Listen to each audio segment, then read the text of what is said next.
Hello there and welcome to the first video of the pre-scene analysis for the MCS sitting in August 2019 on Cruisecalm. So before we get straight underway, I'm just going to introduce myself very briefly. So the first thing is that my name is Joseph and I am the MCS expert at Astranti. I write mocks for the MCS as well as offering tutor responses to any MCS queries as well as F3 queries, and I also write portions of our study text in regards to the MCS and F3.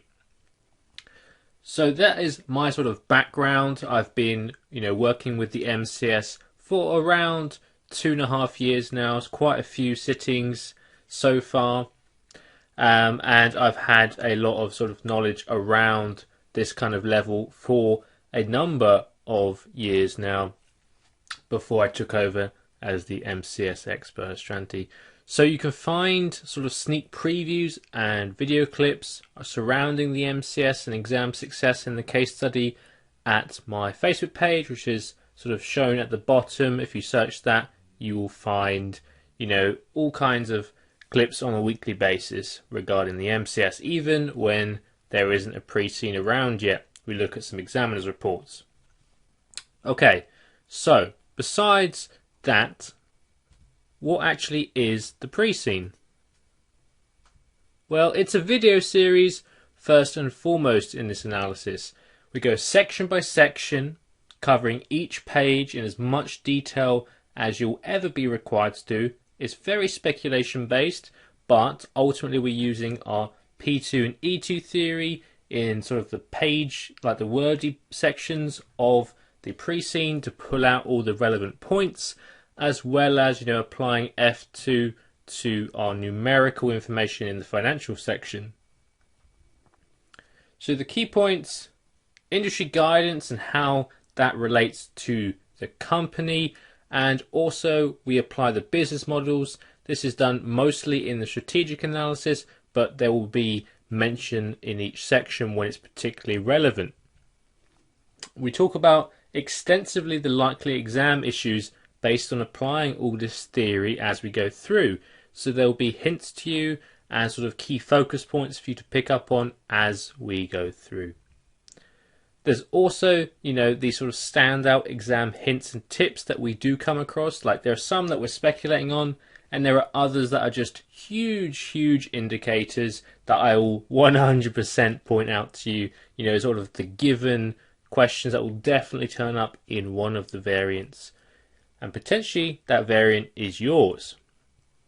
We then have the strategic analysis, which is a very focused business model to pre-scene sort of video and presentation.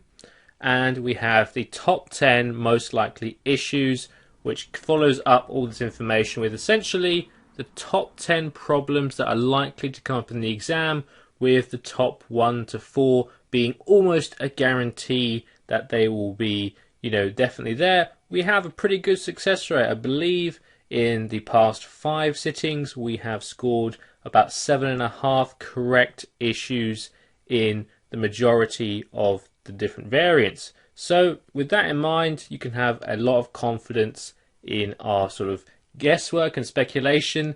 And then there's the other ones near the top of that list, which are basically guaranteed to come up. So how is it going to work? We'll go section by section. We'll assume that there's no knowledge as I progress. So by that I mean you haven't pre-read the pre-scene. We'll be going through together as it was our first reading. If you've already read it, great. But I will assume that you have not read further on at any given point. The only thing I will assume is that you're relatively well versed in our F2, P2 and E2 modules, at least enough to be able to go back and revise a topic if, we mention that it's particularly relevant.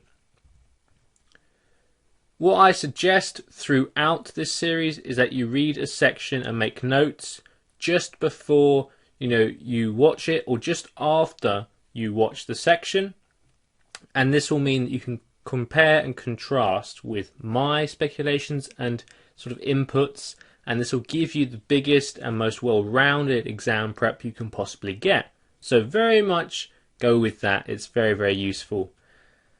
And as we go through, of course, I'll have my review. At each video end, I will sort of sum up to the best of my ability what we've covered and why it's important.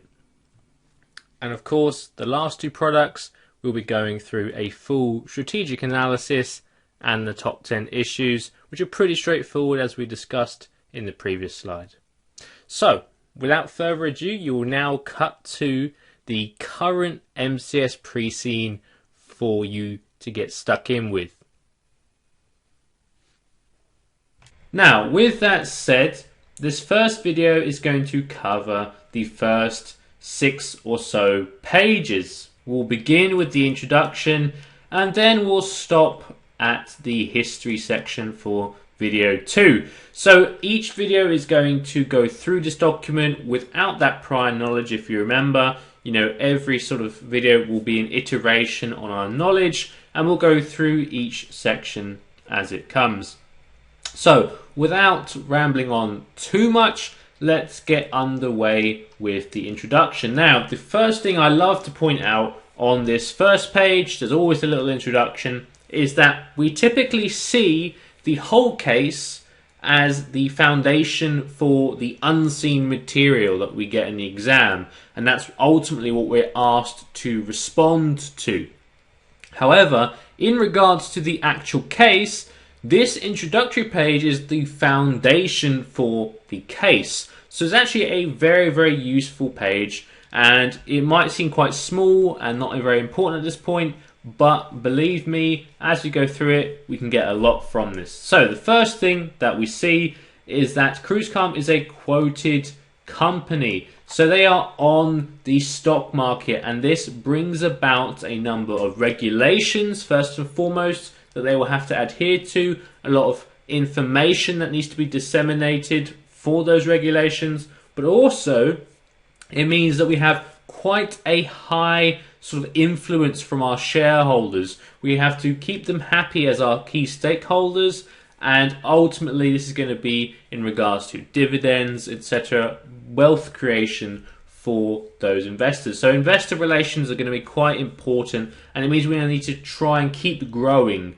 There's going to be very, very sort of drive on wealth creation based on the fact we are a listed company because of all those shareholder interests. Typically, they're investing to get wealthy. So we need to keep that in mind. So, for example, if we were to get into the exam, it is feasible that we would get some unseen material on some shareholder concerns, perhaps about our gearing or a potential project that we're planning, or just an idea of, the growth at the moment isn't quite good enough, shareholders are looking elsewhere. That kind of context is quite common when we have quoted and listed companies as our case. So keep that in mind, because it's going to be quite important to consider as we go through. The next thing I see is that they are a cruise company. They operate a fleet of holiday cruise ships, and this is obviously two things. We know the industry now, and if you've seen the industry pack already, you've got a lot of information on cruise ships as a whole. But just to overview that kind of analysis, you've got these very, very large companies ranging from Cruisecalm kind of 15, 20, 30 fleet, and then there's some large companies with around 100 in their fleet. So you're looking at these very, very large companies, quite a small amount of them compared to many industries, and they're very, very competitive. It is dominated by an extremely large company that has almost 50% market share called Carnival, so it's a very difficult industry. However, importantly, in this industry, and it's suggested in this phrase here, they have a fleet of holiday cruise ships. Now, we're going to assume they own those ships, because that's just typically what happens in the industry, and this means we have a high amount of assets. And when we have a high amount of assets, we have a lot of potential to secure against loans, to offer security against loans. So with that in mind, our debt capacity is probably very, very high.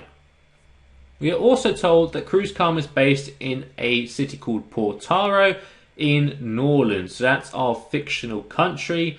And Portaro offers extensive shipping facilities and is a major business centre. So two things that I'd like to point out here is that the first, about extensive shipping facilities, it raises the question of, do we have that competence? Are we a group or are we just a cruise company? I suspect at this point, given the name of the company, we are a specialised cruise company. However, shipping and freight are quite a common competence in the sort of group companies that we see in the industry. So there is a question mark there of, are we a group? Do we have this as a potential, revenue stream? Are we doing shipping as a company? And if not, well, is it a way to diversify or is it not worth it? So there is that question mark over diversification. And in relation to our major business centre, to me that simply suggests that we've got a lot of activity in that city. So typically, they're trying to outline Portaro as an actual hub where loads of people are going through. For example, whilst Dover in the UK is not particularly a high business centre, a major business centre, it does have a lot of activity going through the port. Perhaps they're suggesting this is a large city, lots of skilled labour maybe, alongside this busy port, I imagine, because to be there, they're typically going to need a port with all their cruise ships. So that's what I'm getting from that small mention of the major business centre.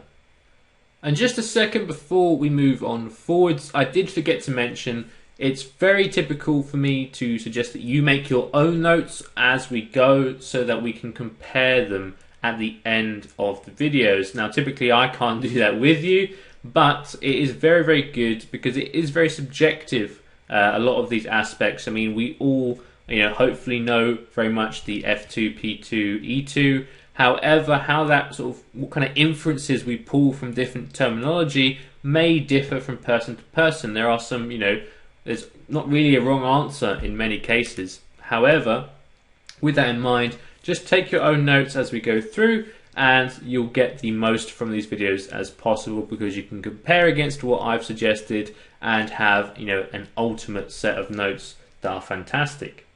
So with that said, let's go on to now say that Norland is a developed country that has a high standard of living. So typically this is going to correlate well to the kind of consumer or customer that goes on a cruise ship holiday. They have quite expensive upfront. It is argued by many industry analysts that cruises are cheaper on average than a normal holiday. However, the upfront cost is almost certainly higher because in a cruise you're typically paying upfront for your food because it's all inclusive typically, and you've got a lot of these costs happening all at once to a very expensive holiday. The benefit being that you might spend more on a different holiday that isn't a cruise, but in those different holidays you're probably spending a lot less in the initial investment in that holiday. So considering this, it's very, very good that Norland, our domestic market, have a high standard of living. We do need to have quite affluent customers to get passengers on board. Tourism typically is related to affluent populations. There is obviously scope for less affluent people to go on holiday, but the more affluent, the more holidays typically. We are also told that the average age of the population in Norland is relatively high, with large numbers of citizens who can afford to indulge themselves in expensive holidays. So again, this links to our suggestion that there is consistent customer demand, and the fact they are, a higher average age, that does suggest that there will be more people, able to afford them, but also willing to. Usually the older you get, the more time you may have on your hands, especially in retirement, for example. However, in regards to our industry analysis that we did, don't worry if you haven't seen it, there was a consumer trend there that the average age of cruise passengers is trending downwards to more youthful passengers. It's still extremely popular with those of older age. However, there is also, a very significant number of young passengers joining because there's a sort of age of Instagram where younger passengers or young travelers are seeking something like Cruz, because they see multiple locations in one holiday versus a single location in a single holiday, compared to like a normal holiday. And this gives them the opportunity to take more pictures, put them on social media, etc. Hashtag travel is one of the biggest hashtags on social media. So with that in mind, there is that element to it here. So there is a balancing act there on how we market.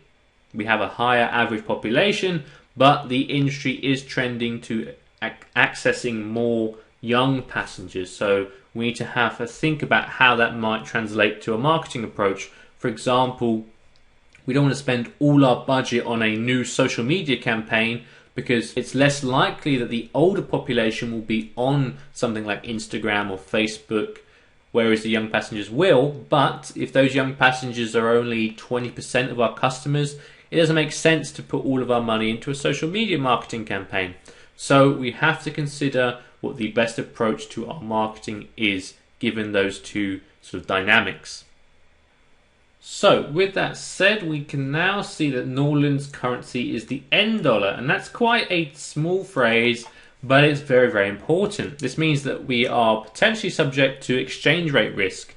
We obviously don't know at this point how Cruisecalm handle their sort of exchange rate risk, whether they are invoicing in only their domestic currency or whether they're invoicing in all kinds of currencies. Because if you invoice in your own currency only, then you obviously remove or reduce / sort of avoid the exchange rate risk there. But with that said, as I've just mentioned, we've got our reduce and avoid. That's part of the TARA framework. So we've got transfer, accept, reduce, avoid. And that will be quite key when we consider our risk management, of course. And in this case, we've got exchange rate risk.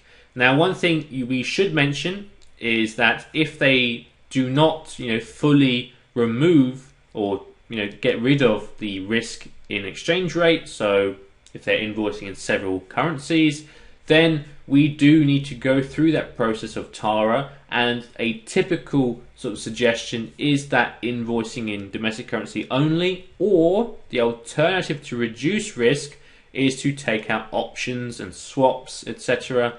These financial instruments which help us mitigate exchange rate risk.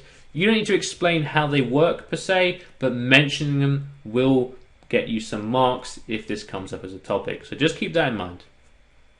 And following this, we get a reminder that we are required to prepare financial statements in accordance with IFRS. Now, the big one here is pretty much always group accounts, but we haven't had confirmation that we are a group company yet. So with that in mind, it could be any IFRS. My recommendation is always don't try to narrow down into a single or a couple IFRSs. In my opinion, you really need to know your IFRSs really well, especially the theory. You don't necessarily need to be able to do particular calculations, etc., because that's not required in the case study exam. But you will need to know how to handle it, what the consequences are, what this means for the company, how we adapt, essentially. So you're thinking about the bigger picture, but always keep focused on the IFRSs, because without calculations in the exam, there's very few things that the examiner can use to test your F2 knowledge. And IFRSs are essentially the big bulk of the syllabus when you remove calculations. So with that in mind, make sure to brush up on all your IFRSs.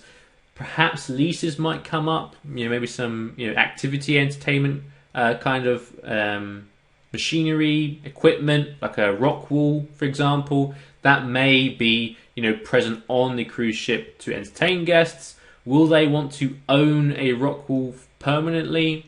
Perhaps not. So they may be leasing, and therefore, we've got leases as an IFRS, for example. But that's just a suggestion. I would recommend that you know all your IFRSs very, very well.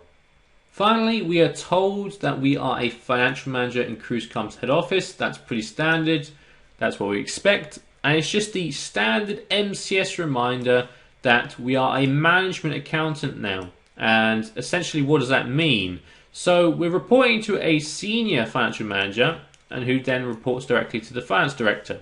So we have quite an important role, and if you look at this sentence here, the director and to a slightly lesser extent the senior financial manager are going to be the employees thinking about the strategic elements of the finance function. And essentially at those levels we're thinking about how we might change strategy. At our level, we need to keep in mind we are taking a step up from the operational and we're thinking about the implementation of the strategy. So we are monitoring the strategy being implemented into operation. We are not often going to comment on strategic changes. We are often going to be respecting the strategic outlook of our senior employees above us and monitoring how that is working in our overall company. So we do comment, we do perhaps sometimes recommend when the exam question suggests it, but overall keep in mind that we are not simply carrying out operational functions anymore. We are now monitoring how those tie in with our strategy, whether they are working as intended, and that's where our position is in that food chain, if you will. So do not forget that we do have to think about some strategic aspects, but mostly about how we are carrying out our strategy and how it links in. So keep that in mind as we move forward. It is very, very important to keep that in mind because we're no longer looking at just budgeting and absorption costing, etc. We're looking at a slightly higher, or quite a bit of a higher level now on that company perspective. Alright, well, I did say that was a particularly important page, and you can see here that we've got a lot jotted down. So with that in mind, let's move on now to the next page. Hello, it's me again. I just wanted to take a few minutes of your time to first extend my hope that you enjoyed the free sample that you've just viewed, but also to just sort of explain what else the strategy do to help you pass your exam really effectively, provided you found our sample particularly interesting and insightful, of course. So, of course, we have a study text for every module, ranging from P1 to F3, and the certificate level is also free on our website. So we have study texts throughout the CIMA course, every module you could hope to study. The certificate level are free, as I mentioned, and then the rest of them, ranging from P1 to F3, are all available to purchase. Alongside this, if you're not so much a study text kind of student and you prefer a visual way of learning, we have the course videos. We essentially break down the study text into bite-sized presentations with a walkthrough, and it's a very, very, very engaging way of explaining the course. Following this, we have the pre-scene analysis, where we break down each pre-scene sitting into a number of videos, going through the whole document, but also adding a top 10 recommendations for what will come up in the exam, and also a strategic analysis where we put all the models you'd find in E2, for example, to the pre-scene itself, whichever that may be at the time. Alongside this, we provide an industry analysis. This is a document and accompanying video which help you give that contextual information in your exam. So, for example, if the pre-scene is on the oil industry, the industry analysis will break down the oil industry, the current topics, trends, issues, what the competitive market looks like, all those kind of aspects, all condensed into one so you can spend your time wisely in your study period. Following on from this, when you actually want to practice all this knowledge, we have mock exams for all of our materials. So StudyText has a generic mock exam based on the module, whereas the pre-scene analysis has mocks available to purchase that are based on that specific pre-scene, that are targeted to the key issues we believe will come up. And if you're not content with just doing those mock exams and practicing that way, we have a marking and feedback system where you can purchase the ability to send in your paper, have it marked by a CIMA qualified accountant, and get personalized feedback on whether you can improve X or Y area. And sort of finally, if you will, if you're feeling really underprepared and that exam is coming really soon, the masterclasses are offered by Astranti, and they're essentially a crash course in anything you could want for that topic. So if it's a masterclass on the pre-scene, it's going to give you absolutely everything that you could possibly need to know about the pre-scene in one rather really condensed sitting. Likewise, if it was the F3 masterclass, you would have all of F3 gone through in a very crash course style presentation and video link. You can also purchase it post-stream as opposed to viewing it live, all these kind of aspects. We are very confident that these materials will help you get the exam success that you want. So we have a pass guarantee. Provided you fill out a form which demonstrates that you have utilised our materials to a large extent and actually taken the time to study them, and you have unfortunately failed, we will offer you the same materials again for the next sitting as a consolidatory offer to ensure that you can get back on the horse and get that exam grade that you want. With that said, thank you very much for watching the sample video. I hope you enjoyed it and it gives you a lot of confidence in Astranti and your CIMA future.